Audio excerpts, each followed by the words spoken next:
ஆண்டவரின் இரட்சகருமாயிருக்கிற கர்த்தராகிய இயேசு கிறிஸ்துவின் நாமத்தினாலே உங்களுக்கு என் அன்பின் வாழ்த்துக்கள். இந்த நாளிலும் உங்களோடு கூட கர்த்தர் பேச விரும்புகிற ஒரு தலைப்பு, பெத்தேலுக்கு போ. ஆதியாகமத்தின் புஸ்தகம் 35ஆம் அதிகாரம் அதனுடைய 1, 3 ஆகிய வசனங்களை வாசிக்கலாம். தேவன் யாக்கோபை நோக்கி, நீ எழுந்து பெத்தேலுக்கு போய் அங்கே குடியிருந்து நீ உன் சகோதரனாகிய ஏசாவின் முகத்திற்கு விலகி ஓடி போகிற போது உனக்கு தரிசனமான தேவனுக்கு அங்கே ஒரு பலிபீடத்தை உண்டாக்கு என்றார். 3வது வசனம், நாம் எழுந்து பெத்தேலுக்கு போவோம் வாருங்கள். எனக்கு ஆபத்து நேரிட்ட நாளில் என் விண்ணப்பத்திற்கு உத்தரவு அருளி செய்து நான் நடந்த வழியிலே என்னோடே கூட இருந்த தேவனுக்கு அங்கே ஒரு பலிபீடத்தை உண்டாக்குவேன் என்றார். முற்பிதாக்களில் கடைசி பிதாவாகிய யாக்கோபை பார்த்துதான் கர்த்தர் இந்த வார்த்தை சொல்லுகிறார். அந்த அதிகாரத்தின் முதல் வசனத்தை நம்ம வாசித்தோமே, அந்த வசனத்தை கொஞ்சம் வாசிச்சு பாருங்க. தேவன் யாக்கோபை நோக்கி, நீ எழுந்து பெத்தேலுக்கு போய் அங்கே குடியிருந்து உன் சகோதரனாகிய ஏசாவின் முகத்திற்கு விலகி ஓடி போகிற போது உனக்கு தரிசனமான தேவனுக்கு அங்கே ஒரு பலிபீடத்தை உண்டாக்கு என்றார். இந்த யாக்கோபினுடைய காரியத்தை குறித்து உங்களுக்கு தெரியும். 2ஆம் முற்பிதாவாகிய ஈசாக்குக்கு ஏசா யாக்கோபு என்கிறதான 2 குமாரர்கள். நான் ஏசாவை வெறுத்தேன், யாக்கோபை சிநேகித்தேன் என்று சொல்லி வேதம் நமக்கு சொல்லுகிறது. அப்ப தேவனால் நேசிக்கப்பட்ட யாக்கோபு. யாக்கோப் என்றால் அதனுடைய பெயரினுடைய அர்த்தம் என்ன? எத்தன் அல்லது ஏமாற்றுக்காரன். தான் வாழ வேண்டும், தான் ஆசீர்வாதமாக இருக்க வேண்டும் என்கிற சுயநலவாதி என்று நான் சொல்லுவேன். தன் சொந்த சகோதரன் வெளியே போய் களைத்து வந்து இவன் சமைத்து கொண்டிருக்கிற பயற்றங்கூழிலே கொஞ்சம் கொடு என்று சொல்கிறான். இவன் கேட்கிறான், உன்னுடைய சிரேஷ்ட புத்திர பாகத்தை, முதல் மகன் என்கிறதான உரிமையை எனக்கு கொடுத்தால் நான் அதை உனக்கு கொடுக்கிறேன். கொஞ்சம் பயற்றங்கூழுக்கு ஆசைப்பட்டு ஏசா சிரேஷ்ட புத்திர பாகத்தின் மேன்மையை அறியாதவனாக யாக்கோபுக்கு கொடுத்து அந்த பயற்றங்கூளை சாப்பிட்டு சாபமாய் போகிற காரியத்தை வேதம் நமக்கு சொல்லுகிறது. ஆதியாகமத்தில் எழுதப்பட்டதான ஏசாவை குறித்து பழைய ஏற்பாட்டின் கடைசி புஸ்தகமாகிய மல்கியாவில் கர்த்தர் சொல்லி வைத்திருக்கிறார். அவன் மேல் ஆண்டவருடைய ஆத்துமா பிரியமாயிருந்ததில்லை. ஆனால் நேசிக்கப்பட்டதான யாக்கோபின் மேல் கர்த்தருடைய ஆத்துமா பிரியமாயிருக்கிறது. யாக்கோபை குறித்ததான ஒரு பெரிய நோக்கம் தேவனுக்குள்ளே இருக்கிறது. அந்த நோக்கம் என்னதென்று யாக்கோபுக்கு தெரியாது. ஆனால் தேவன் ஒரு பெரிய நோக்கத்தை வைத்திருக்கிறார். அந்த நோக்கம் புரியாதவனாய் வாழ்ந்து கொண்டிருக்கிறான். ஒரு நாளிலே ஏசாவை நன்றாய் விரும்புகிற நேசிக்கிற ஈசாக் என்கிற தகப்பன் கலைக்கிறான்.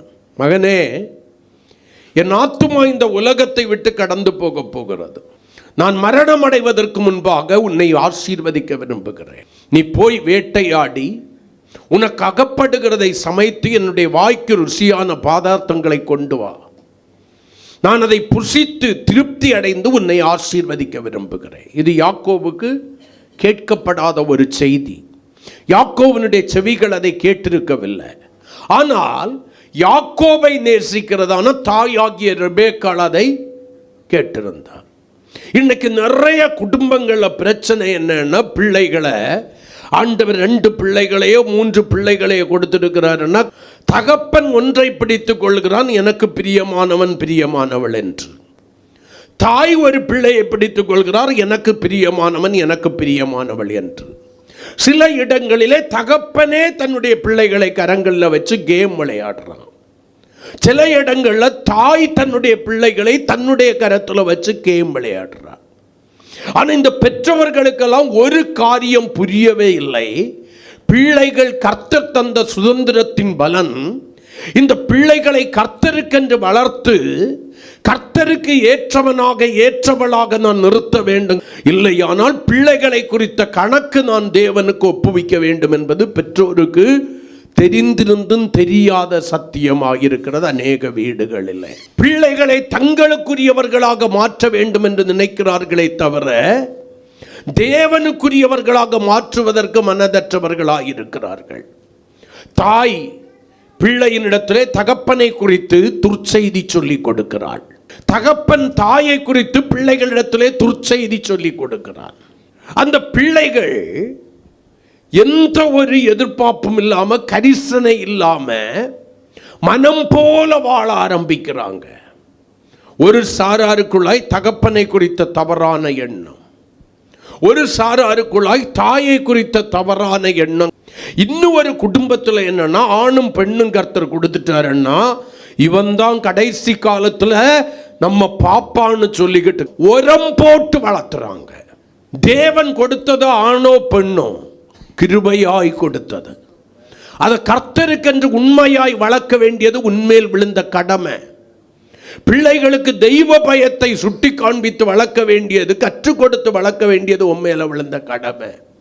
ஆனா இங்க ஈசாக்குக்கு வீட்டில் என்னன்னா, ஈசாக்குக்கு ஏசாவை பிடிக்கும், ரெபேக்காளாகிய அவனுடைய மனைவிக்கு யாக்கோபை பிடிக்கும். இப்ப யாக்கோபை கூப்பிடுறா, வாடா, உங்க அப்பா அண்ணன் கிட்ட இப்படி எல்லாம் சொன்னான், அந்த ஆசீர்வாதம் அவனுக்கு போக கூடாது, நீ ஆசீர்வதிக்கப்பட்டவனாய் இருக்க விரும்புகிறேன், ஆகையினால ஏசாவினுடைய வஸ்திரத்தை எல்லாம் உனக்கு உடுத்தி விடுறேன், நல்லா சமையல் பண்ணி உங்க அப்பனுக்கு வாய்க்கு எது பிடிக்கும் பிடிக்காதுன்னு எனக்கு தெரியும், கை வந்த கலை. இத்தனை வருஷம் அவனுடையதான கூட குடும்பம் நடத்திட்டேன், ஆகையினால அவனுக்கு ஏற்றபடி நான் சமைச்சு கொடுக்கிறேன், நீ கொண்டு போ. இவன் கேட்கிறான், ஒருவேளை நீங்க சொல்றது நல்லது, ஆனா இவனுக்கு விருப்பம் இருக்கு, ஒருவேளை என்ன தடவி பார்த்து நான் ஏசா இல்லை யாக்கோப் என்று தெரிந்து ஆசீர்வாதத்திற்கு பதிலாக சாபத்தை சொன்னால் நான் சபிக்கப்பட்டவனாய் போய்விடுவேனே, என்ன செய்கிறது? தாய் சொல்கிறாள், உன்மேல் வருகிற சாபம் என்மேல் வரட்டே. அவனே குருட்டு பையன், அவனுக்கு கண்ணு தெரியாது, தடவுனா மட்டும் தெரியவா போகுது, அதுதான் ஏசாவனுடைய வஸ்திரம், உனக்கு தரித்து விடுகிறேன் என்று. தாயினுடைய ஆலோசனைக்கு யாக்கோபும் உட்படுகிறான். ஏசாவனுடைய வஸ்திரம் தரிக்கப்படுகிறது. ஈசாக்கினுடைய நாவுக்கு இனிமையான ருசியான பதார்த்தங்களை செய்து மகனிடத்திலே கொடுத்து விடுகிறாள். மகன் சென்று தகப்பனை கூப்பிடுகிறான். என் மகனே நீ யார் என்று கேட்கிறான். தகப்பன், நான் ஏசா என்று சொல்லுகிறான். எப்படிப்பா உனக்கு இவ்வளவு சீக்கிரம் அகப்பட்டது என்று கேட்கிறான். கர்த்தர் அதை எனக்கு அகப்பட பண்ணினார் என்று சொல்றான். இப்ப ஒரு கன்ஃபியூஸா இருக்கு. ஐயா, வஸ்திரத்தின் வாசனையை பார்த்தா கர்த்தர் ஆசீர்வதித்த வயல்வெளியின் வாசனையை போல் இருக்கிறது, அது ஏசாவினுடைய வஸ்திரம். ஆனா குரலை பார்த்தா சொன்னா யாக்கோபின் குரலை போல இருக்கு. இவன் யாக்கோபா ஏசாவா? பக்கத்துல வா, மோந்து பார்க்கட்டும். ஒரு அளவுக்கு அவன் தெளிவடைகிறான் போல. இது யாருதான்? ஏசாதான். ஆசீர்வதிக்கிறார். யார் ஆசீர்வதிக்கிறான்? ஆள்மாறி யாக்கோபா ஆசீர்வதிக்கிறான். வேட்டையாட போனவன் வேட்டையாடி களைத்து தகப்பனுக்கு ஏற்ற ருசியுள்ள பதார்த்தங்களாக கொண்டு வருகிறான். என் தகப்பனே, எழுந்து புசித்து என் உம்முடைய ஆத்துமா என்னை ஆசீர்வதிக்கட்டும் என்று சொல்கிறான். இப்ப ஈசாக்கு கேட்கிறான், நீ யார் மகனேன்னு கேட்கிறான். நான் தான் ஏசா. அப்ப இதுக்கு முன்னால வந்தவன் தந்திரமாய் வந்து என்னுடைய ஆசீர்வாதங்களை பெற்றுக்கொண்டு போயிருக்கிறான். அவன் யாருக்கெனவே ஒரு பயற்றங்குளை தந்து என்னுடைய சேஷ்ட புத்திர பாகத்தை வாங்கி என்னை என்ன பண்ணிட்டான்? ஏமாற்றி விட்டான். இதை நான் சும்மா விடக்கூடாதுன்னு சொல்லி இன்னும் உம்மிடத்தில் ஏதாகிலும் ஆசீர்வாதம் இருக்கு, எனக்கு தாரும் என்று போராடுகிறான். எப்படியோ ஒரு சில கடமைக்கான வார்த்தைகளை சொல்லி அங்கே ஆசீர்வதிக்கிறான். இந்த இடத்துல பிள்ளைகளுக்கு ஒன்றை நான் புரிய வைக்கிறேன். உங்கள் தகப்பன் கடைசி வேளையிலே உங்களை குறித்து சொல்லுகிற வார்த்தை மிகவும் முக்கியமானது. அவன் தேவனுடைய மனுஷனே ஆனால், ஜெபிக்கிறவனே ஆனால், வேத நியமங்களின்படி நடக்கிறவனே ஆனால், கர்த்தருக்கு பயந்து பொல்லாத வழிகளை விட்டு விலகி இருக்கிறவனே ஆனால், அவன் கடைசி வேளையிலே உங்களுக்கு சொல்லும் ஆசீர்வாதங்களோ சாபங்களோ மிகவும் முக்கியம் வாய்ந்தவைகள். அவன் உள்ளம் நொந்து சபித்து விட்டு சொன்னானால் அந்த சாபத்திற்கு மறுமீட்பே இல்லாமல் போய்விடும். அவன் மனப்பூர்வமாய் திருப்தி அடைந்து உங்களை ஆசீர்வதித்து சொன்னானால் உங்களுடைய வாழ்க்கை ஆசீர்வாதமாயிருக்கும். இது எல்லாருக்கும் உகந்ததா என்றால் இல்லை, கர்த்தருடைய பிள்ளைகளுக்கு உகந்தது. ஆகையினாலே உன்னுடைய தகப்பனை அல்ல தட்டாதே, உன்னுடைய தாயை அற்பமாய் எண்ணாதே. அவர்கள் மகிழ்ச்சியோடு கூட உன்னை ஆசீர்வதிக்கிற ஆசீர்வாதங்கள் உனக்கு முக்கியம் வாய்ந்தவைகள் என்பதை உனக்கு நான் மறுபடியும் புரிய வைக்கிறேன். நீ இன்னைக்கு போடுகிறதான வஸ்திரத்தில் இருந்து, சாப்பிடுகிற ஆகாரம், கற்றுக்கொள்கிற கல்வி, நீ அனுபவிக்கிற எல்லாமே கர்த்தர் அவனுக்கு கொடுத்தார், அவன் ஈவாய் உனக்கு கொடுத்திருக்கிறான். அதைகளை மறந்து ஒருபோதும் செயல்பட்டு விடாதே. உன் தகப்பனுக்கு விரோதமாய் வாய்களை திறந்து வார்த்தைகளை உதிர்க்காதே. உன் தாய்க்கு விரோதமாய் வார்த்தைகளை உதிர்த்து விடாதே. அவளுடைய கண்ணீர் உனக்கு சாபமாய் மாறலாம். நீ பெற்றோரை கனம் பண்ணு, கர்த்தர் உன்னை கனம் பண்ணுவார். எவ்வளவோ தியாகங்களை பண்ணினா உன்னை என்ன பண்றாங்க? வளர்க்கிறார்கள். அந்த தியாகத்தை புரிந்து கொள். நன்றாய் கவனித்து பாருங்கள். ஏசாவுக்கு கிடைக்க வேண்டிய ஆசீர்வாதம் யாக்கோபுக்கு கிடைச்சிச்சு. இப்ப ஏசா தனக்குள்ளே சொல்லிக் கொள்கிறான், என் தகப்பனுக்காக துக்கிக்கும் நாள் சீக்கிரம். எவ்வளவு நல்ல பிள்ளை பாருங்க, எப்படா சாவுவான் கட்டிலு ஒளியும். என் தகப்பனுக்காக துக்கிக்கும் நாட்கள் சீக்கிரம் வரும். அந்நாளிலே நான் என்ன பண்ணிடுவேன்? யாக்கோபை கொன்று விடுவேன். காயின் தன் சகோதரனாகிய ஆபேலுக்கு செய்ததை இந்த ஏசா தன் சகோதரனுக்கு செய்ய துணிகிறான். அல்லேலூயா. ரெபேக்காள் இதை கேள்விப்படுகிறாள். இந்த ரெபேக்காள் அதை கேள்விப்பட்ட உடனே என்ன பண்றான்? தன் மகன் யாக்கோபை கூப்பிடுறான், நீ வா, நான் இப்படி ஒரு செய்தியை கேள்விப்பட்டேன். இப்ப நீ போ, ஆரான்ல இருக்கிற என் சகோதரனாகிய லாபானிடத்திற்கு உன்னை அனுப்புகிறேன். நீ அங்க போயிரு, இங்க காரியங்கள் எல்லாம் சரியான பின்பு உன்னை அழைக்கிறேன். இந்த யாக்கோபு புறப்பட்டு போகிறான். அவன் எப்படி போகிறான் தெரியுமா? ஒரு கோலும் கையுமாக வெறுமையானவனாக புறப்பட்டு போகிறான். ஒரு நம்பிக்கையற்றவனாக புறப்பட்டு போகிறான். அவனை சூழ்ந்து நிற்கிறதெல்லாம் குழப்பங்கள். லாபான் என்கிற தாய் மாமன் எப்படி இருப்பான்? முன் பார்த்ததில்லை. நான் போகிற அந்த ஊர் எப்படி இருக்கும்? என்னுடைய வாழ்க்கையின் வருங்காலம் எப்படி இருக்கும்? மாய்மாலங்களை செய்து ஏமாற்றி ஆசீர்வாதத்தை தகப்பனிடத்திலிருந்து பெற்றுக்கொண்டேன். உண்மையிலே இது எனக்கு ஆசீர்வாதமாய் இருக்குமா? என்னுடைய வாழ்க்கை இருண்ட காலத்திற்குள்ளாய் செல்லுமா என்கிற ஒரு பயம். நெடுந்தூர பிரயாணம். லூஸ் என்கிற ஒரு இடத்திலே வருகிறான். சூரியன் அஸ்தமிக்கிறது. ஒரு கல்லை எடுக்கிறான், தன் தலைக்கு தலையணையாக வைத்து படுத்துக் கொள்கிறான். தேவன் அவனை சந்திக்கிறார், தரிசனமாகிறார். அவனுக்கு சில காரியங்களை சொல்கிறார். மறுபடி அவன் மறுநாள் புறப்பட்டு போகிறான்.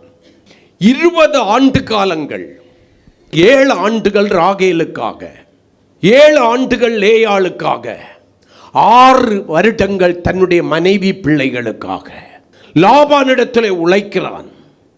கர்த்தர் அவனை சந்தித்தவனை ஆசீர்வதிக்கிறார்.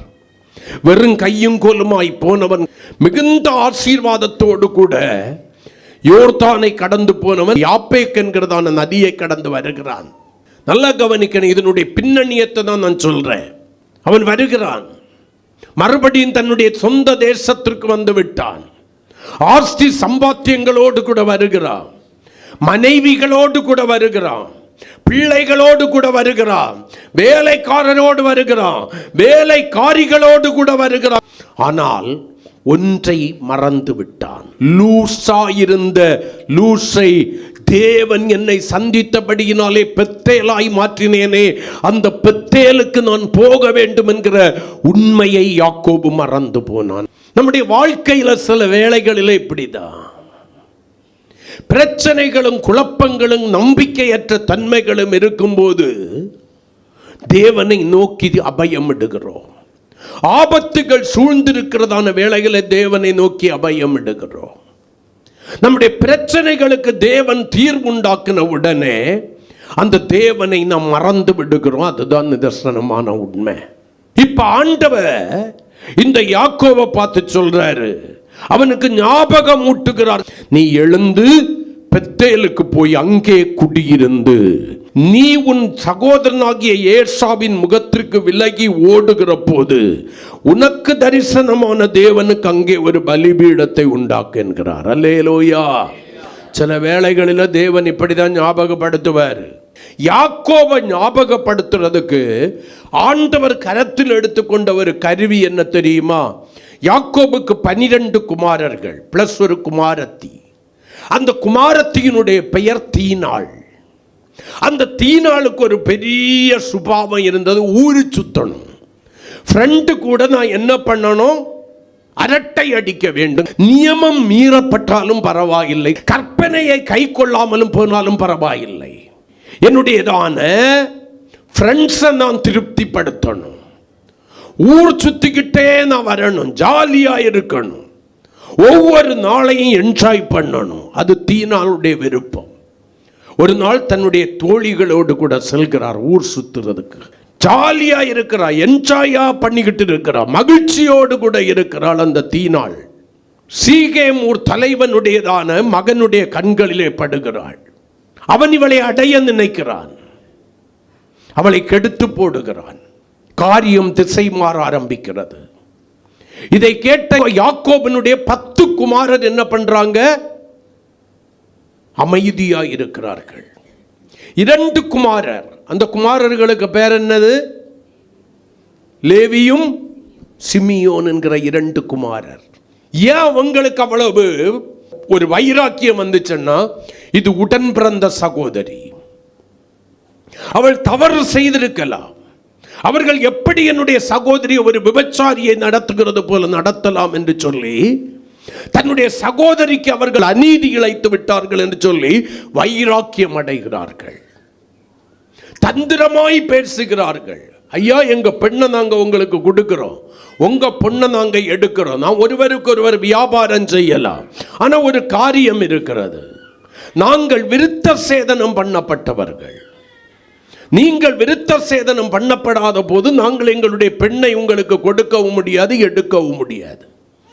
ஆகையினாலே நீங்கள் என்ன பண்ண வேண்டும்? விருத்த சேதனம் பண்ண வேண்டும் என்று சொல்கிறார்கள். இவர்களுடைய கபடம் யாருக்கு தெரியவில்லை? சீகேமூர் பட்டணத்தாருக்கு தெரியவில்லை.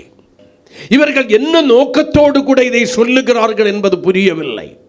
அவர்கள் பட்டணத்தில் உள்ள எல்லாரோடும் பேசுகிறார்கள். இவர்கள் பட்டணத்தில் நன்மதிப்புடையவர்கள்.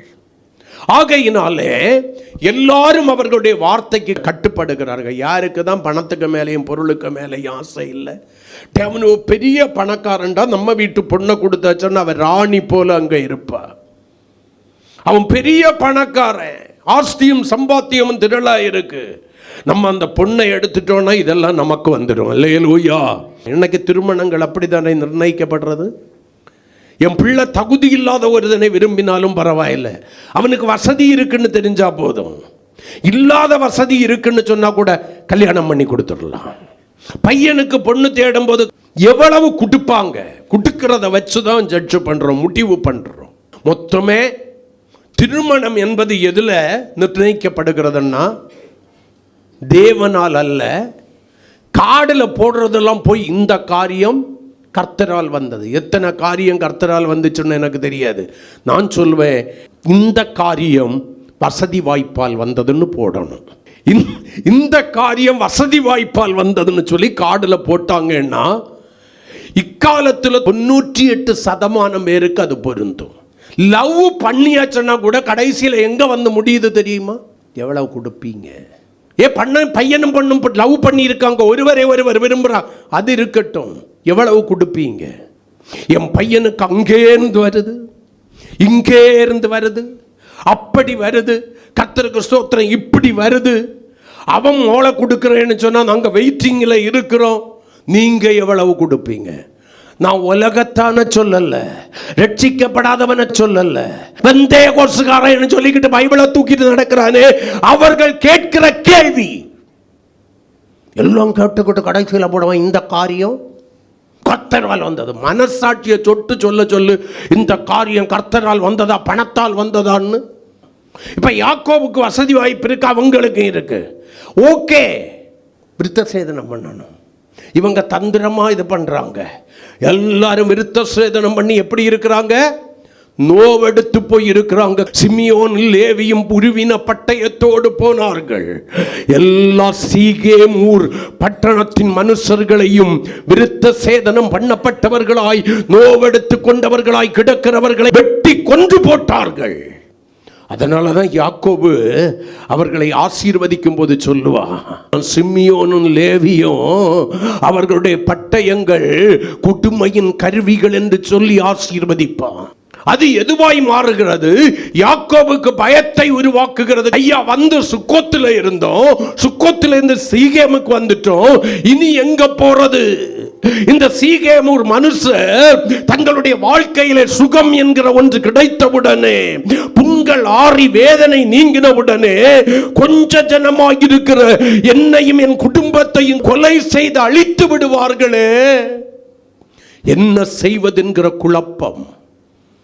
ஏற்கனவே ஏசாவை குறிச்ச பயம் எத்தனை வருஷம் கொண்டு நடந்த தெரியுமா?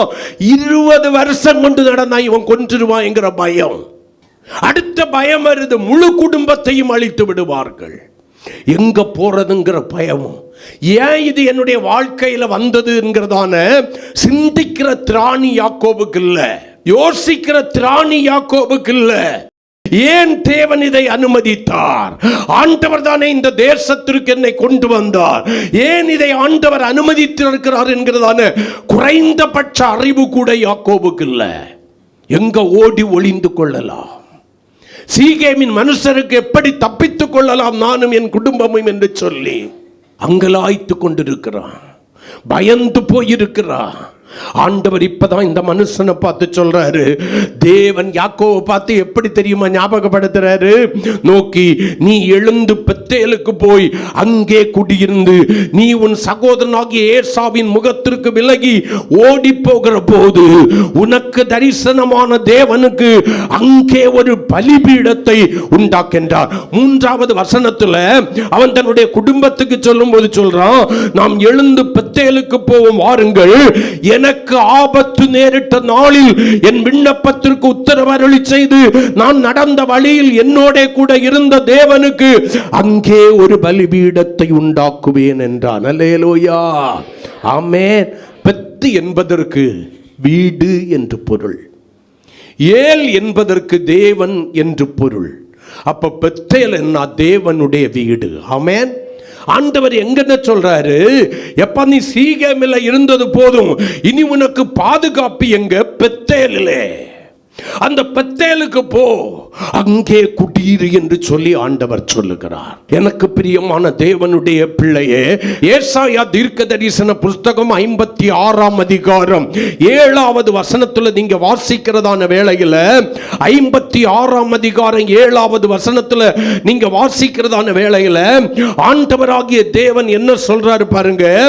நான் என் பரிசுத்த பர்வதத்திற்கு கொண்டு வந்து, இங்க 6ல இருந்தே வாசிப்போம், கர்த்தரை சேவிக்கவும் கர்த்தருடைய நாமத்தை சேவிக்கவும் அவருக்கு ஊழியக்காரனாய் இருக்கவும் அவரை சேர்ந்து ஓய்வு நாளை பரிசுத்த குலைச்சல் ஆக்காதபடி ஆசரித்து என் உடன்படிக்கையை பற்றி கொண்டிருக்கிற அந்நிய புத்திரர் அனைவரையும் நான் என் பரிசுத்த பர்வதத்திற்கு கொண்டு வந்து என் ஜெப வீட்டிலே அவர்களை மகிழ பண்ணுவேன்.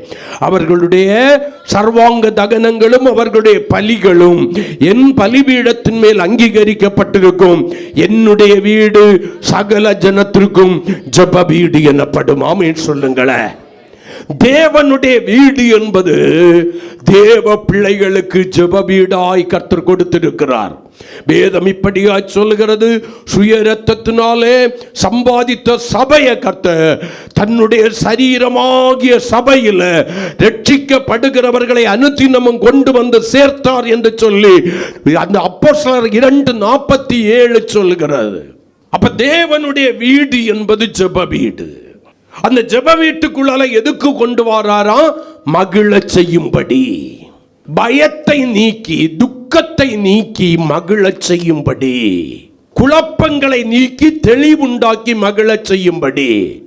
ஐயா, ஜெப வீட்டுக்குள்ளால வருஷமா வந்தாலும் சொல்றதுக்கு இந்த அனுபவம் இருக்காது, மகிழ்ச்சி வராது. நான் சொல்லுவேன், நீ மனம் திரும்பினது சரியில்லை. கர்த்தரால் மீட்கப்பட்டவர்கள் திரும்பி ஆனந்த களிப்புடன் பாடி சீயோனுக்கு வருவார்கள். ஆமே, அவர்கள் மேல் என்ன இருக்கும்? மகிழ்ச்சி இருக்கும். சஞ்சலமும் தவிப்பும் அவர்களை விட்டு ஓடிப்போம். அப்ப ஜெப வீடாகிய தேவனுடைய வீட்டில் எதுக்கு கொண்டு வைக்கிறாரா? மகிழ செய்யும்படியாக. கர்த்தருடைய பிள்ளைகள் எப்பொழுதும் மகிழ்ந்து கொண்டே இருக்கணும். அதனாலதான் வேதம் சொல்கிறது, கர்த்தருடைய வீட்டாராகிய தேவ சபையார் என்ன பண்ணணும் தெரியுமா? மகிழ்ச்சியுடனே கூட கர்த்தருக்கு ஆராதனை செய்ய வேண்டும் என்று வேதம் சொல்லுகிறது. மகிழ்ச்சியுடனே கர்த்தருக்கு ஆராதனை செய்யுங்கள் என்று வேதம் சொல்லுகிறது. தேவ பிள்ளைகள் எப்பொழுதும் மகிழ்ந்திருக்க வேண்டும். கர்த்தருக்குள் மகிழ்ச்சியாயிருப்பதே உங்களுடைய பலன் என்று வேதம் சொல்கிறது. அப்ப ஜெப வீடு என்கிற தேவனுடைய வீடு சாதாரணமானது அல்ல, உங்களை மகிழ பண்ணுகிற ஒரு இடம். அப்படி மகிழ்ச்சி வரலைன்னா நீ உன்னை ரீசெக்கப் பண்ணி பார்க்கணும். அது தேவனுடைய தப்போ தேவனுடைய சபையினுடைய தவறோ அல்ல. நீ மனம் திரும்பினது சரியில்லை. வேத வசனத்தை கை கொண்டு வாழுகிற அனுபவம் சரியில்லை. கற்பனைகளை கை கொண்டு வாழுகிற அனுபவம் சரியில்லை. ஓய்வு நாள் பிரமாணத்தை ஆசரிக்கிறது சரியில்லை. தவறி கொண்டிருக்கிறாய்.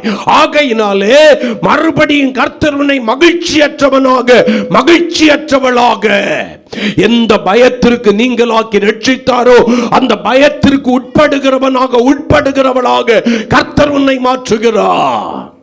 எந்த தவிப்பையும் சஞ்சலத்தை உன்னை விட்டு எடுத்து போட்டாரோ அந்த தவிப்புக்கும் சஞ்சலத்திற்கும் பங்காளியாய் மாற்றுகிறார். குழப்பங்களுக்கும் கலக்கங்களுக்கும் பங்காளியாய் மாற்றுகிறார். அப்பவும் யாக்கோபு போல நீ ஏன் இவைகள் சம்பவிக்கிறது என்று சொல்லி யோசிக்கிறது கிடையாது. யாக்கோபு யோசிக்கல. ஐயா, நல்லா தானே இருந்து, ஆண்டவர் தானே சொந்த தேசத்திற்கு போன்னு சொன்னாரு, ஆண்டவரை நம்பி தானே வந்து, ஏன் இவைகள் சம்பவிக்கிறது என்று சொல்லி யாக்கோபு நினைச்சிருப்பான்னா, சோதித்து பார்த்திருப்பான்னா, தேவன் சொல்லும் முன்னாலேயே தன் குடும்பத்தோடு கூட இவன் எங்க போயிருப்பான்? சீகேமுக்கு போயிருக்க மாட்டான். நல்லா கவனிங்க, தேவ சமூகமாகிய பெத்தேலுக்கு வந்திருப்பான். இவன் சுக்கோத்தில போய் குடியிருக்கிறவனாய் அல்ல.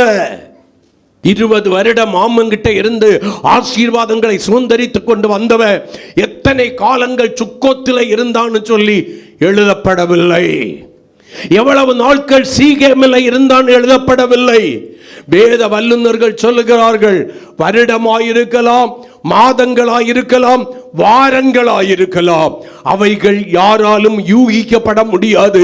காரணம், வேதத்திலே அதற்கான எந்த ஆதாரமும் மறைமுகமாக கூட கொடுக்கப்படவில்லை. 20 வருடம் அமிழ்த்தி கொண்டிருந்த பயம், யாப்பேக் என்கிறதான நதியின் அக்கறையிலே மாறிப்போன பயம் மறுபடியும் யாக்கோபை ஆளுகை செய்திருக்கிறது. முதலாவது தன் உயிரை குறித்திருந்ததான பயம், ஏசா கொன்று போடுவான் என்றிருந்ததான பயம், இப்பொழுது என்னுடைய குடும்பத்தையே அழித்து விடுவார்களே, எனக்குண்டானவர்களை அழித்து விடுவார்களே என்கிற பயம் அவனுக்குள்ளாகியிருக்கிறது. மகிழ்ச்சியை தொலைத்து விடுகிறான். மறுபடியும் கலக்கமும் குழப்பமும் அவனுடைய இருதயத்தில் பெருகுகிறது.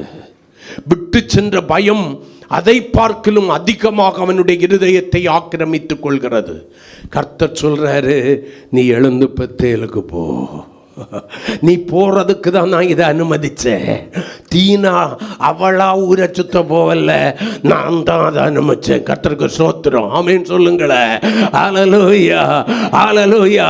உன்னை இந்த சீகேம் போதும்னு உட்கார்ந்துட்டு இருக்கிறியே, இந்த சீகேமில் இருந்து எப்படியாகிலும் பெத்தேலுக்கு ஞாபகத்தை கொண்டு வந்து பெத்தேலுக்கு போனேங்கிறதுனால தான் உன் பிள்ளைகளே உனக்கு கன்னியாய் மாறும்படி கர்த்தர் செய்கிறார். ஜாக்கிரதை தேவ சபையே. சிலர் சொல்லுகிறபடி தேவன் அன்புள்ளவர் தான், நான் இல்லை என்று சொல்லவில்லை. என் ஆண்டவராகிய இயேசு பட்சிக்கிற அக்கினியாவும் இருக்கிறார். அவர் கணக்கு கேட்கிற தேவனாய் இருக்கிறார். கடிந்து கொள்ளுதலுக்கு உன்னுடைய இருதயம் சாயாத போது, எச்சரிப்பின் சப்தத்திற்கு உன்னுடைய செவிகளை நீ சாய்க்காமல் இருக்கும் போது, ஆண்டவருடைய சிற்றையை அற்பமா எண்ணி முதுகுக்கு பின்னால் எறிந்து எல்லாருக்கும் வாரதுதான் எனக்கு வருகிறது என்று சொல்லி உன் இருதயத்தை கடினப்படுத்தி தேவனுக்கு நேராய் திரும்பாமல், கடமைக்காக தேவ சபைக்குள்ளால வந்துகிட்டு கடமைக்காக போவேன், கடந்த காலங்களிலே தேவன் செய்த நன்மைகளை மறந்த இருதயம், மரத்து போன இருதயம் உனக்கு இருக்குமன்னா இன்னைக்கு இந்த செய்தி உனக்கு தான். இப்படி ஒரு காலம் திரும்பி என்னுடைய வாழ்க்கையிலே வரும் என்று நீ நினைக்கல. ஆனால் காலம் வந்து விட்டது. கொஞ்சம் கொஞ்சமாய் உன்னுடைய வாழ்க்கையை அது ஆக்கிரமித்திருக்கிறது. மறுபடியும் குழப்பங்களும் இருளும் பயமும் கலக்கங்களும் நிறைந்த நாட்களுக்கு நேராய் நீ தள்ளப்பட்டு கொண்டிருக்கிறாய். நம்பிக்கை இழந்து போய் கொண்டிருக்கிறாய். என்ன செய்வேன் என்கிற அங்கலாய்ப்பு உன் படுக்கையில இரவும் பகலும் புலப்பதை கொண்டு பண்ணி கொண்டிருக்கிறது. இருதயம் புலம்பி தவித்துக் கொண்டிருக்கிறது. ஆண்டவரை குறித்திருந்த தைரியம் போயிச்சு, வாழ்க்கையை குறிச்சிருந்த தைரியம் போயிச்சு, எப்படியாகலும் பார்த்துக்கலாம்ங்கிற தைரியம் போயிச்சு, வர்றது போல பார்த்துக்கலாம்ங்கிற தைரியம் போச்சு. ஜாக்கிரதையாயிரு. நீ நினைக்கலாம் என் காரியம் எல்லாம் ஜெயமாயிருக்கும்னு. எதையோ ஒருவர, யாரோ ஒருவர, யாதோ ஒரு சூழ்நிலைய கர்த்தர் உனக்குடைய வாழ்க்கையில் அனுமதிப்பார். கர்த்தர் ஞாபகப்படுத்தணும். அவனுக்கு ஒரு ஞாபகம் வருது, எனக்கு ஆபத்துண்டான நாளிலே என்னுடைய விண்ணப்பத்தை கேட்டு எனக்கு பதில் கொடுத்து எனக்குள்ளால இருந்த பிரச்சனைக்கெல்லாம் முற்றுப்புள்ளி வைத்து என்னை சுகபத்திரமாய் நடத்தி நான் நடந்து வந்த வழிகளில் எல்லாம் கூட இருந்து என்னை நடத்தின தேவனுக்கு அங்கே ஒரு பலிபீடம் ஆமேன் கட்ட வேண்டும் என்கிற உணர்வு எப்ப வருது தெரியுமா? எதிர்பாராத ஒன்றை கர்த்தர் அவனுடைய வாழ்க்கையில் அனுமதித்த போது, ஹல்லேலூயா, மறுபடியும் பழைய நிலைகள் அவனுடைய வாழ்க்கையை ஆக்கிரமித்த போது. என்னை கேட்கிற எனக்கு பிரியமான தேவனுடைய பிள்ளையே, ஹல்லேலூயா, பெத்தேலுக்கு போ, எழுந்து பெத்தேலுக்கு போ. இந்த பெத்தேல் எது தெரியுமா? 3 காரியங்களை சுருக்கமா வச்சுட்டு அடுத்த பகுதிக்கு நான் போயிடுறேன். முதலாவது இந்த பெத்தேலுக்கு ஏன் தெரியுமா போ சொல்றாரு? இவனுக்கு ஆபத்துண்டான நாளிலே பயங்களும் குழப்பங்களும் இருளும் சூழ்ந்து நம்பிக்கையற்றவனாய் மரண பயத்தோடு கூட இவன் வாழ்ந்த நாளில் தேவனை தரிசித்த இடம்தான் இந்த பெத்தேல். கரங்களை கொட்டி கர்த்தரை மகிமைப்படுத்துவோமா? ஹல்லேலூயா. பெத்தேல் என்பது என்ன தெரியுமா? தேவனுடைய வீடு. அந்த வீடு எப்படிப்பட்டது தெரியுமா? உனக்கு மகிழ்ச்சி உண்டாக்கும்படி தேவன் தரிசனமாகிற இடம். கரங்களை கொட்டி தேவ பிரசன்னத்தை உணர்கிறதான இடம். ஹல்லேலூயா, ஹல்லேலூயா. ஒரு நாளிலே நீ கண்களை மூடினால் தேவ பிரசன்னம் உனக்கு உள்ளேயும் வெளியேயும் ஆமே நிரம்பி இருந்ததுங்களை மூடி ஜெபிக்க ஆரம்பிக்கும் போது தேவன் உனக்கு பிரத்யட்சமாக தரிசனமான நாட்கள் உண்டு. தேவ சத்தம் கேட்ட நாட்கள் உண்டு. கர்த்தர் இடைப்பட்ட நாட்கள் உண்டு. உன் சூழ்நிலைகளிலிருந்து உன்னை விடுதலையாக்கின நாட்கள் உண்டு. நீ பயந்திருந்த காரியங்களிலிருந்து உன்னை ரட்சித்த நாட்கள் உண்டு. ஆனால் மறந்து போனாய். நீ தரிசித்த தேவனை மறந்து போனாய். தேவன் தரிசனமான இடத்தை மறந்து போனாய். அந்த நாட்களில் இருந்த பயம் இப்ப இல்ல. தேவ தேடுதல் இப்பொழுது இல்ல. தேவனுக்கேற்ற பிரியமான வாழ்க்கை இல்ல. வேதத்தின்படி வாழ வேண்டும் என்கிற வைராக்கிய வாஞ்சை இல்ல. ஜெப ஜீவியம் இல்ல. வேத தியானம் இல்ல. உயர்த்தி வைத்து அழகு பார்த்த தேவனை மறந்து போன சபையே. பெத்தேலுக்கு போன்னு சொன்ன உனக்கு என்ன அடையாளம் தெரியுமா? உன்னுடைய பழைய அனுபவத்திற்கு திரும்பு. உனக்கு நான் தரிசனமான அனுபவத்திற்கு திரும்பு. உன் வாழ்க்கையை மாற்றி அமைத்த அந்த அனுபவத்துக்கு திரும்பு. நல்ல கவனிங்க. ஒரு வேத பகுதியை வாசிப்போம். ஆதியாகமத்தின் புஸ்தகம் 28ஆம் அதிகாரம் 10 முதல் 13 வரையிலான வசனங்களை வாசிக்கலாம். நல்லா கவனிங்க. யாக்கோபு பெயர்செபாவை விட்டு புறப்பட்டு ஆரானுக்கு போக பிரயாணம் பண்ணி, ஏசாவுக்கு பயந்து போகும்போது இருந்த பிரயாணத்தை கர்த்தருங்க சொல்றாரு. பிரயாணம் பண்ணி ஒரு இடத்திலே வந்து சூரியன் அஸ்தமித்தபடியினால் அங்கே ராத்தங்கி அவ்விடத்து கற்களில் ஒன்றை எடுத்து தன் தலையின் கீழ் வைத்து அங்கே நித்திரை செய்யும்படி படுத்துக் கொண்டான். கீழ வசனம் வாசிமா.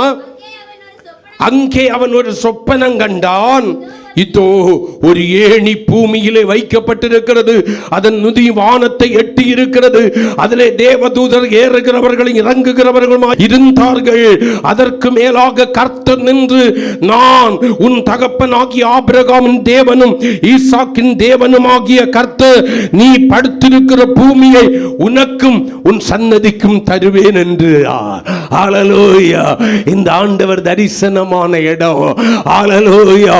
ஒரு தகுதியும் இல்லாத, ஏமாற்றுக்காரனும் எத்தனுமாயிருந்த, மரண பயமும் குழப்பமும் நிறைந்தவனாய் இருந்த, நம்பிக்கையற்று போய் கிடந்த யாக்கோபுக்கு தரிசனமான இடம்தான் இந்த பெத்தேல். எத்தனை நேரம் உன்னை அழைத்தா, இத்தனை காலமும் தள்ளிவிட்ட, எத்தனை நேரம் உன்னை அழைத்தா, இத்தனை காலமும் தள்ளிவிட்டா, கர்த்தரின் சித்தம் வேளையிது, கண்டு உணர்ந்து விரைந்தே நீ வா, கர்த்தரின் சித்தம் வேளையிதே. இந்த கடைசி வாய்ப்பை நீ பிரயோஜனப்படுத்திக் கொள்ளாம போனேன்னா, இன்னும் இருதயம் கடினமா இருக்கும்னா, இன்னும் நீ விரும்புகிற வாழ்க்கை வாழணும்னு நினைச்சேன்னா, இன்னும் சீக்கிரமே இருக்கிறேன்னு சொன்னேன்னா, கர்த்தரின் சித்தம் வேளையிதே, கண்டு உணர்ந்து விரைந்தே நீ வா, காணாத உன் தன் பின்னே இயேசு கண்ணீருடன் அலைந்தா. நீ ஒவ்வொரு முறை தவறு செய்யும் போதும் இயேசு உன் பின்னால கண்ணீரோடு கூட வந்து தெரியுமா? வாலிப மகனே, மகளே, பிரிய சகோதர சகோதரி, ஒவ்வொரு முறையும் நீ பிரமாணத்தை மீறி வாழ்கிறதான வேளையில் இயேசு உனக்காக பெருமூச்சு விட்டு உன்னை பின்தொடர்ந்தது உனக்கு தெரியுமா? தேவனுடைய பிள்ளையே, உனக்கு தெரியுமா? உன்னை பின்தொடர்ந்தது உனக்கு தெரியுமா? உன்னை எச்சரித்தது உனக்கு தெரியுமா? நீ தவறான முடிவுகளை உன்னுடைய வாழ்க்கையில் எடுக்கும் போதெல்லாம், நியமத்திற்கு புறம்பான காரியங்களை உன்னுடைய வாழ்க்கையில் செய்ய துணிகிற போதெல்லாம் கர்த்தர் உன்னை எச்சரித்தாரே, கடிந்து கொண்டாரே, புத்தி சொன்னாரே.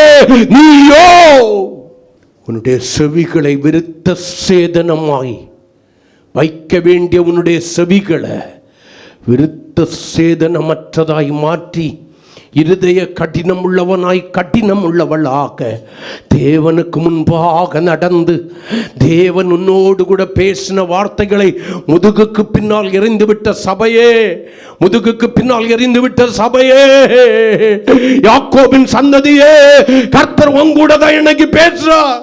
உனக்கு தரிசனமான தேவன். உனக்கு ஆபத்து நேரிட்டதே, ஒரு பயம் உன்னை சூழ்ந்திருந்ததே, இனி தப்பி பிழைப்பது எப்படி, என் குடும்பத்துக்கு நிலைமை என்ன சொல்லி அங்கலாய்த்து அழுதார் ராத்திரிகள் எத்தனை, இந்த சூழ்நிலைகள் எப்படி மாறும் என்று சொல்லி அங்கலாய்த்து அழுத நேரங்கள் எத்தனை. மனுஷர்கள் உதவுவார்கள் என்று சொல்லி மனுஷனை நம்பி இருந்த உன்னுடைய நம்பிக்கை அபத்தமாய் போகும்படி எல்லா மனுஷர்களும் உன்னை அற்பமாய் எண்ணி தங்களுடைய முகங்களை உனக்கு விரோதமாய் துலுக்கி உன்னை குற்றம் சாட்டி சென்றதான நாட்கள் எத்தனை. ஆனால் உனக்கு தரிசனமாய் உன் வாழ்க்கையை மாற்றி அமைக்கணும்னு நினைச்ச ஆண்டவரை மறந்துட்ட. ஹல்லேலூயா! உன்னை நம்பிக்கை இழக்க செய்து, உன்னை அழுகையின் கூக்குரலுக்குள்ளாய் பள்ளத்தாக்குக்குள்ளாய் தள்ளி, கர்த்தருக்கு ஸ்தோத்திரம், உனக்கு விரோதமாக தங்கள் தலையை துலுக்கி குற்றம் சாட்டின மனுஷர்கள் இன்றைக்கு உனக்கு மேன்மையாய் மாறிவிட்டார்களோ சபையே. ஒரு நாளைக்கு என்ன பாடுன்னு தெரியுமா? சொந்தம் என்று சொல்லிக்கொள்ள உம்மை விட்டா யாரும் இல்லை, சொத்து என்று சொல்லிக்கொள்ள உம்மை விட்டா யாரும் இல்லை. இயேசுவே என் இயேசுவே. அதனால அந்த பாட்டு அதுவாக இருந்துச்சு. இப்போ என்ன தெரியுமா? சொந்தம் என்று சொல்லிக்கொள்ள ஈசல் புற்று போல ஆட்கள் உண்டு. சொத்து என்று அள்ளிக்கொள்ள திருப்தியாய் எனக்குண்டு. நீர் யாரோ நீர் யாரோ இயேசுவே நீர் யாரோ நீர் யாரோ நீர் யாரோ இயேசுவே நீர் யாரோ. உன் வாழ்க்கை நிர்பந்தத்தின் பாதையில் ஓடின போது இருந்தவனுடைய வேத தியானம் எங்க? கர்த்தருடைய வார்த்தைக்கு பயந்து நடுங்கின அந்த அனுபவம் எங்க? உன் ஜெப வாழ்க்கை எங்க? நடுராத்திரியினும் புலம்பி அழுத அந்த அனுபவங்கள் எங்கே? ஜாமத்தில் எழும்பி நின்ற ஆண்டவரே ஆண்டவரே ஆண்டவரே என்னை ஒப்பு கொடுத்து அதையும் காத்துக்கொள்ளும் ஆண்டவரே ரட்சியும் என்று சொல்லி அங்கலாய் தந்த அங்கலாய்ப்பின் நாட்கள் எங்கே? சொந்தம் இல்லைன்னு சொன்ன உனக்கு இப்ப ஈசல் புற்றில இருந்து ஈசல் புக்கு புக்கு புக்கு புக்கு புக்கு புட்டுன்னு வர்றது போல எங்கே இருந்து வந்துச்சுன்னு தெரியாது. மறுபடியும் உன்னுடைய வாழ்க்கையை கவித்து போடும்படியாக தீனாலே ஜாக்கிரதை. நீ செல்லுகிற பாதையில் ஒரு சீகேம் ஒரு மனிதன் இருக்கிறான். அல்லேலூயா அல்லேலூயா. அவன் உன்னுடைய வாழ்க்கையை கவிழ்த்து போட நினைக்கிறான். உன்னுடைய வாழ்க்கையை அலக்களிக்க நினைக்கிறான். உன்னுடைய வாழ்க்கையை சீரழிக்க நினைக்கிறான். உன் பெற்றோருக்கு நிந்தையை உருவாக்க நினைக்கிறான். உன் குடும்பத்தை சூனியமாக்க நினைக்கிறான். உனக்கு தரிசனமான கர்த்தர் இன்னைக்கு பேசுறாரு. தாவீதை சுற்றிலும் அவனுக்கு ஆண்டவர் இளைப்பாறுதலை கொடுத்த போது அவன் எங்க போய் நிற்கிறான் தெரியுமா?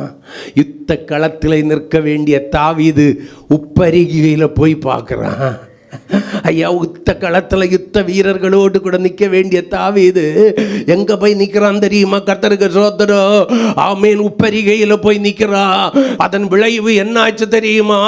கர்த்தருக்கு ஸ்தோத்திரம். முகத்தை மூடிக்கொண்டு அழுது கொண்டு வெறுங்காலாலே ஒலிவ மரக்கி ஆளுகையை இழந்து அதிகாரத்தை இழந்து தன்னுடைய தகல காரியங்களை இழந்து தாவீது வெறுங்காலோடு முகத்தை மூடிக்கொண்டு ராஜா என்கிற நிலையிலிருந்து கீழே விழுந்தவனாக ஒலிவ மலையின் மேல் ஏறிக்கொண்டிருக்கலாம். இன்னைக்கு ஏதோ ஒரு நம்பிக்கை உன்னை காக்குங்கிறதான அந்த எண்ணம் உனக்கு இருக்குன்னா அந்த நம்பிக்கை தான் உனக்கு எதிராக மாறுங்கிறதையும் இந்த காலை வேளையில் நான் புரிய வைக்கிறேன். இது என்னுடைய வார்த்தைகள் அல்ல, கர்த்தருடைய வார்த்தைகள். எந்த மட்டும் சுத்தாங்கம் அடைய மாட்டாய் மகனே மகளே, எந்த மட்டும் எனக்கு நேராய் திரும்ப மாட்டாய், ஆதி அன்புக்கு நேராய் திரும்ப மாட்டாய் மகனே மகளே. தரிசனம் தந்த என்ன கரிசனையாக தரிசனம் தந்து உன் வாழ்க்கையை மாற்றி அமைத்த என்னை எந்த மட்டும் மறந்திருப்பாய். ஆராதனைக்கு வர உனக்கு எண்ணங்கள் எல்லாம் எங்கெங்கேயோ உலாவி கொண்டிருக்கிறது. உயிர் உள்ளவன் என்று பெயர் பெற்றிருந்த செத்தவனை போல ஆராதனையில் செத்தவளை போல உட்கார்ந்துகிட்டு கடந்து செல்லலாம் என்று நினைத்தாயோ? உன் மேல கரிசனை உள்ள தேவன் உன் வாழ்க்கையை கொஞ்சம் திரும்பிப்பாரு. Turn back. திரும்பிப்பா. இன்னைக்கு ஏன் இந்த சூழ்நிலை எனக்கு வாழ்க்கையில் வந்துச்சுன்னு அங்கலாய்க்கிறியா? நீ தான் இடம் கொடுத்த. தரிசனமான கரிசனை உள்ள தேவனை மறந்து போனாய். உன் ஜபம் கடமைக்கானதை மாறுச்சு. சிலருக்கு அந்த கடமைக்குள்ள ஜபம் கூட இல்லை. வேத தியானம் கடமைக்கானதை மாறுச்சு. சிலருக்கு வேதத்தை கையில் எடுக்கவே பிடிக்கல. என்னன்னு தெரியல. பைபிளை கையில் எடுத்த தூக்கமாக வருது. உள்ளால சாத்தான் இருக்கு. தரிசனம் இழந்து போனாய். தரிசனம் தந்து வாழ்க்கையை மாற்றி அமைத்த கர்த்தரை மறந்து போனாய். உன்னை உயர்வுக்கு காரணமாயிருந்த பெத்தேலை மறந்து போனாய். சபையே, பெத்தேலை மறந்து போன. பெத்தேலை குறித்த ஞாபகமற்றவனாக மாறிட்ட. கரிசனையற்றவனாய் மாறிட்ட. கரிசனையற்றவளாய் மாறிட்ட தேவ சபையே. அதனால தான் ஆண்டவர் சொல்றாரு, எழுந்து பெத்தேலுக்கு போனா மட்டும் போடாது, அங்கே போய் நீ குடியிருக்கணும் கரங்களை கொட்டி. அர்த்தம் என்ன தெரியுமா? சபைக்கும் உனக்கும் நடுவில் எந்த அளவுக்கு டிஸ்டன்ஸ் இருக்கிறதோ அந்த டிஸ்டன்ஸை எல்லாம் மறுபடியும் என்ன பண்ணணும்? குறைய பண்ணி ஐக்கியம் கொள்ள வேண்டும். கரங்களை கொட்டி அது கர்த்தரோடு கொள்ளுகிற ஐக்கியம். ஆமே. ஏன் தெரியுமா? பெத்தேலுக்கு போய் சொல்கிறாரு, மறுபடியும் உனக்கு தரிசனம் கிடைக்கலாம், மறுபடியும் உனக்கு தரிசனம் கிடைக்கலாம். இந்த பெத்தேலில் தான் உனக்கு நான் தரிசனமானே, இந்த பெத்தேலில் தான் நான் உன்னை சந்தித்த வேளை, இந்த பெத்தேல் தான் உன்னுடைய வாழ்க்கையை மாற்றி அமைத்த வேளை. யாக்கோவு திரும்பி வந்து எவ்வளவு நாள் 2 இடத்துலையும் குடியிருந்தான்னு கணக்கில்லாதது போல பெத்தேலுக்குரியவரையும் மறந்து எத்தனை நாட்கள் ஆயிற்று. சபையே, ஒஞ்சப வாழ்க்கையை கடமைக்கானதாய் மாற்றி அமைத்து சாக்கு புக்கு சொல்ல ஆரம்பித்து எத்தனை நாட்கள் ஆயிற்று. வேத தியானத்தை குன்ற பண்ணி எத்தனை நாட்கள் ஆயிற்று. கர்த்தருடைய சமூகத்தை குறித்த வாஞ்சையின் தாகமும் உன்னை விட்டு தூரமாய் போய் எத்தனை காலங்கள் ஆயிற்று. நீ நினைக்கிற என் காரியம் எல்லாம் ஜெயமாயிருக்கிறதென்று. No no. கடந்த ஆரம்பித்த இடத்துக்கு கர்த்தர் ஒன்றை கொண்டு வர்றதுக்கு முன்னால் விழிப்பாயிருந்து இன்னைக்கு அந்த பெத்தேலுக்கு போகிறதுக்கு, கர்த்தரோட ஐக்கியம் கொள்றதுக்கு உன்னுடைய வாழ்க்கையை அர்ப்பணிச்சேன்னா உனக்குள்ளால இருக்கிறதான தேவையில்லாத பயங்களும் குழப்பங்களும் நம்பிக்கையின்மையையும் கர்த்தர் இன்னைக்கு ஒருவேளை மாற்றி அமைச்சு, அதுவும் கன்ஃபார்ம் கிடையாது, நீ கர்த்தரோடு ஒப்புரவாகிறத பொறுத்து தான் உன்னுடைய வாழ்க்கையை மறுபடியும் கட்டி எழுப்ப கர்த்தர் கடந்து வந்திருக்கிறா. என் இயேசு கடந்து வந்திருக்கிறா. ஹல்லேலூயா. பெத்தேலுக்கு போவோமா? அப்படியே முழங்கால் படிட்டு ஒரு நிமிடம் நேரம் பெத்தேலுக்கு போ. உனக்கு ஆபத்துண்டான நாளிலே அங்கே உனக்கு தரிசனமான எனக்கு நீ அங்கே போய் ஒரு பலிபீடம் கட்டணும். போ, அங்கே குடியிருக்கணும். நீ அங்கே குடியிருக்கணும். போ யாக்கோவே. ஹல்லேலூயா. இந்த பிரச்சனையிலிருந்து நீ விடுதலை பெறணும்னா மறுபடியும் கர்த்தரை கிட்டி உறுதியாய் பற்றி கொள்ளணும். உம்மை உறுதியாய் பற்றி கொண்ட மனதை உடையவன் உண்மையை நம்பி இருக்கிறபடியினால் பூரண சமாதானத்துடனே அவனை காத்துக்கொள்வீர் என்று சொல்லி ஏசாயா 26:3 சொல்கிறது. வேண்டாம், அதற்கு புறம்பான ஒரு காரியம் வேண்டாம். மறுபடியும் கர்த்தரை உறுதியாய் பற்றிக்கொள். கர்த்தர் உனக்காக ஒரு காரியத்தை செய்கிறாரு. தேவ சமூகத்தில் வந்து நிர்விசாரத்தோடு இருக்கிறத விட்டுரு. கனநித்திரைக்கு இடம் கொடுக்கிறத விட்டுரு. அது நீ கொடுக்கிற இடம். வேண்டாம் வேண்டாம் வேண்டாம். எதோ எண்ணங்களை எங்கெங்கேயோ பாய விடுறத விட்டுடு. கர்த்தருக்கு நேராய் திரும்ப. ஒரு முறை கூட கர்த்தர் உனக்குள்ளால இருக்கிற எல்லா களிம்பையும் நீக்கி இனி அந்த கடந்த கால அனுபவத்துக்குள்ளால போகாதபடிக்கு மறுபடியும் பெத்தேலிலே மகிழ்ந்திருக்க பண்ண கர்த்தர் கடந்து வந்திருக்கிறா. அவரை பிடிச்சிக்க. உன் வாழ்க்கையை கொஞ்சம் சோதித்தறிஞ்சு அவருடைய கரங்களை ஒப்புக்கொடு. கர்த்தர் உன்னை கட்டி எழுப்ப போகிறார். பிரைஸ்கா. உன் மகிழ்ச்சி உன்னிடத்திற்கு திரும்பும். மறுபடியும் சஞ்சலமும் தவிப்பும் விலகி ஓடுகிற நாட்கள் வரும். கர்த்தரை நீ இடைவெளி இல்லாமல் பற்றி கொள்றதுல தான் இருக்கு. கர்த்தருடைய சபைக்கு தூண் ஆதாரமா இருக்கிறதுல தான் இருக்கு. ஆண்டவருடைய கரங்களில் ஒப்புக்கொடு. ஆண்டவரு, நான் பெத்தேலுக்கு திரும்புறேன்னு சொல்லி நீ சொல்றபடி செய்யறேன்னு சொல்லி அர்ப்பணி. அவன் மறுபடி பெத்தேலுக்கு போன போது குழப்பங்கள், பயங்கள், நம்பிக்கையின்மைகள் எல்லாம் நீங்கி மறுபடியும் மகிழ்ச்சியாயிருந்தான். கரங்களை கொட்டி கர்த்தரை மகிமைப்படுத்துங்க. அந்த அனுபவம் எனக்குள்ளால திரும்ப வரட்டும். கர்த்தர் உங்களை ஆசீர்வதிப்பார்.